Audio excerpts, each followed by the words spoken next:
السلام عليكم اخوان الاخوات، مرحبا بكم في اول يوم رمضان. نتمنى من الله يدخل عليكم الصحه والعافيه وراحه طولة العمر. كما غادي تشوفوا في الصور، حادثه مؤلمه لا ندري كيف، ولكن الواقع ان احد الحافلات ديال النقل العمومي هنا ببرشلونه في منطقه كورنيا تخطى الحاجز، فنزل في منطقه محظوره في واحد نقولوها بالدارجه واحد فوسي هبط فيه ديال واحد لاوبرا، وكاينين الضحكم تشوفوا شنو كاين. ونتمنى الله الشفاء العاجل لهم ولجميع المسلمين اجمعين في جميع انحاء العالم. تحياتي. عدنا لكم باش تشوفوا شنو واقع الاخوان والاخوات اللي غادي تسولوا شنو واقع. كما كتشوفوا في الصور، فهذه واحد المنطقه ديال كورنيا، طريقه عموميه، احد الحافلات، واحد الطوبيس ديال النقل العمومي. ما عرفنا شنو وقع للشيفور ديالو، يمكن وقعت له شي حاجه. وكاينه واحد لاوبرا تما يلاه كتبنى، فعرفتي الفوسي ديالها شحال غارق، هبط فيها. وكاينين كما كتشوفوا الناس هنا، كاينين الناس المبليسيين، كاينين الناس اللي باقي ما عرفناش شنو كاين بالضبط، لان كاين الحاجز الامني ما تيخليناش باش نوصلوا تما. فمن خلال هاد الصور ومن هذا غادي نقول لكم بان الحادثه شويه غريبه، لان باش يهبط واحد الشيفور متمكن في واحد الفوسي ديال واحد العماره يلاه كتبنى، شيء صعيب. ونخليكم تشوفوا هاد الصور، ونتمنى الله الشفاء لهم كاملين. عواش لكم بروكا ورمضان كريم ان شاء الله.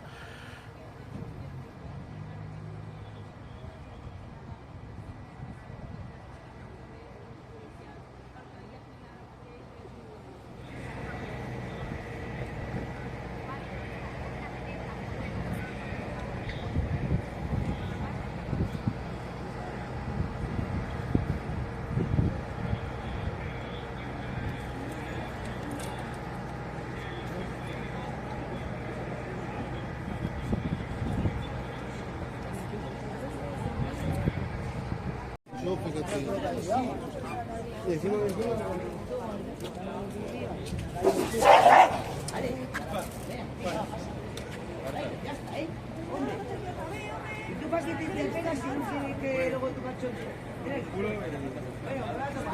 Venga, vaya bien. Hasta luego. Igualmente.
Ningún problema por delante, se ha subido a la acera, se ha llevado un par de señales, ha ido unos 10 o 15 metros por la acera y se ha caído porque en el sótano que tiene aquí la obra, al 100 metros de altura, que está instalado cada